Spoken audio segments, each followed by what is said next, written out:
آیا تاسو خبرې چې افغانستان به له درې اړخیزه سیریز وروسته له چا سره سیالي ترسره کوي؟ هر څه راسره په دې ویډیو کې وګورئ. ګرانو لیدونکو السلام علیکم، وخت مو په خیر، ستړي مه شئ. د بنگلادیش په کوربتوب دا مهال د افغانستان، زیمبابوې او بنگلادیش ترمنځ درې اړخیزه سیریز روان دی چې د یاد سیریز په لړ کې نن کوربه بنگلادیش او زیمبابوې سیالي سره روان دي.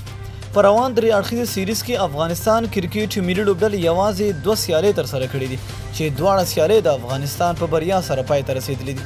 په لومړۍ سیالۍ کې افغانستان زیمبابوې ته په 28 منډو ماته ورکړه او په دویمه سیالۍ کې افغانستان بیا کوربه بنگلادیش ته په 25 منډو ماته ورکړه.